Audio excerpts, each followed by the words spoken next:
Good morning and happy Sunday. Today, clearing the bases, going through my browser tabs of things that didn't quite make their own videos. A lot of Goldin Auctions. I've never done a Goldin Auction feature before.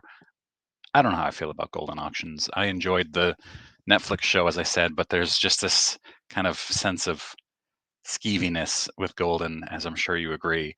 But there are a lot of really cool items. They do procure historic items. So I'm just going to go through them and talk through some of the things that'll be at the end of this video. I don't have a lot beyond that, but yeah, I think that there's some really interesting stuff here, and let's jump right in.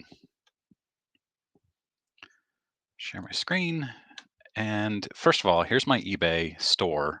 If anybody's interested, Mike JWH. And I don't have a whole lot listed right now. I'm starting to put in player lots or team lots. Like for instance, I've got a Chicago Cubs 8 card lot, and these are all rookies, first Bowman, and inserts. There's no base unless it's a base rookie. Here's a Gabriel Moreno lot here. Here's a Aaron Judge Chrome Sonic Ray Wave Refractor, Ernie Banks. So a lot of variety here. I'm going to keep adding a handful of items per day, hopefully. Hopefully back at it on Wednesday because my next few days are really crazy. Here's my COMC. I haven't done anything with this account in quite a while. These are cards I sent to them 2+ years ago that haven't sold yet. I really need to reduce these prices pretty significantly. But the links to both my eBay and my COMC are in the description of every video I post now. All right, this is one that I feel like I covered over the summer. I can't tell if it's the same story or a different one. Anyway, this Jordan 86 Fleer was found in a safe deposit box, and Axios, uh, the news website, I guess, contacted them and said, "Hey, you've got this raw Jordan rookie card in your auction that's worth a lot of money." And so they took it out, graded it. It came back a 7, and now the bidding is at $4,850. I know this is 4,250, but I opened it and it's a 4,850 actually. Here it is right here, 4,850. I thought that was cool, kind of like a little mini attic find. I brought this to Hobby Hotline yesterday. I know that there's a big $200,000 bounty out for the Babe Ruth first Bowman card in 2023 Bowman Chrome. But Babe Ruth has had a Bowman Chrome card before. Here's his 2016 NSCC Gold Refractor. So can it really be your first Bowman if you've already had a Bowman card? Uh, this is, I'm probably going to mispronounce this. While baking, I think. This is 1916, very, very rare. D329 while baking Babe Ruth card. Last time one of these came to auction or had a public sale at all was in 2015. This one obviously is in very, very poor condition, but it is in clean sweep auctions right now, currently at $40,000. They also have a mantle, PSA 6. They have a lot of really cool stuff. Clean sweep auctions. I don't know anything about this company. And then I saw this in REA with a week to go. 54 Wilson Franks, Ted Williams. It's a cool card. It's what you usually see with these are like grease stains on these cards. Yeah, I'm not actually a bidder. I don't know why this pops up here. Grease stains on these cards. And you might see one of these cards in an upcoming Attic Find Friday. This one comes out of the collection of famed collector Lionel Carter. Pretty cool. This is a story on Sports Collectors Daily, Master Forger and Brother, complete talks with feds on long-running fake memorabilia scheme. It's a really interesting story. They had an artist who would create fake memorabilia, and then they had it look obviously like it was real and it was aged, and then they would add false signatures to paintings, but also sports memorabilia and things like that. Uh, Christy Mathewson baseballs, oops, Babe Ruth signed bats, game used bats. This guy could do it all, Steve Grad said. He manufactured game bats. He got the lengths right, the specs, everything. I would call him a master forger. And so then they had a group of people as part of this scheme who would speak to the provenance of the item. So, they'd say, "Oh, you should call this person to tell you the history of this bat." And then they would call, and that person who was in on the scheme would tell the story behind where they got it and things like that. It's really interesting. I don't know. It began in 2005 and continued in 2020. So who knows how many things out in the marketplace are fake or in people's collections are fake. Yikes. Many of the forged items were sold for more than $100,000 based on the false histories or the straw sellers. Yeah, that's pretty crazy.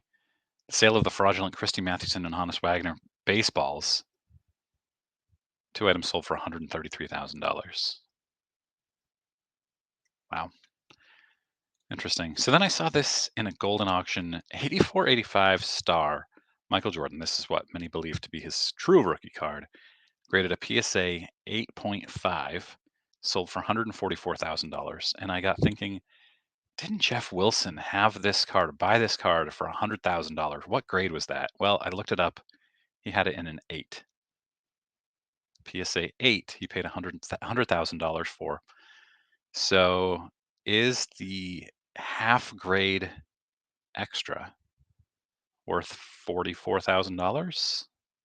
I don't know. I don't know what Jeff's 8 might be worth at this point, but I just thought that was kind of interesting.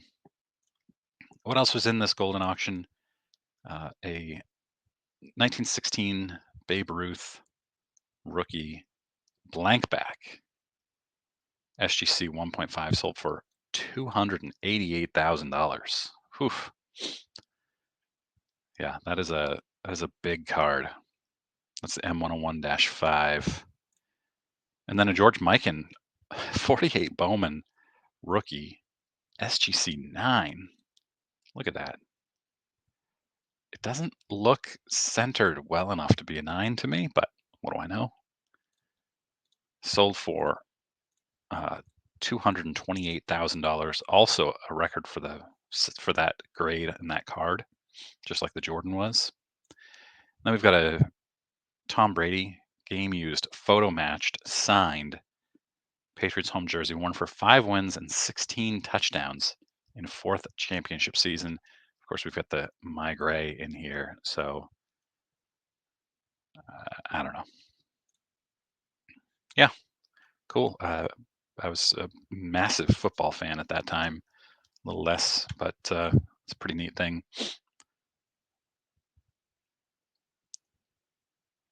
Yeah, okay. Then we have just this PSA 8 mantle, no big deal. Sold for just shy of $1 million.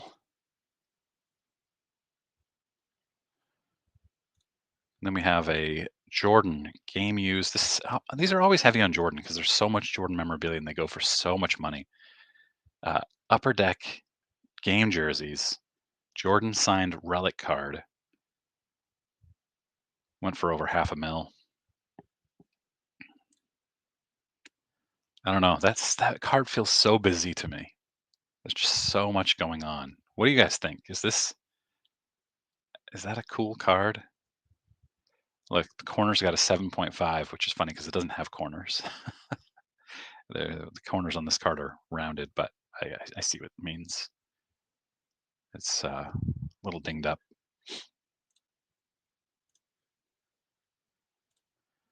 All right, Steph Curry, 2017 NBA Finals Game 1, used, photo matched, hit 28 points, double-double, 300th career playoff three-pointer.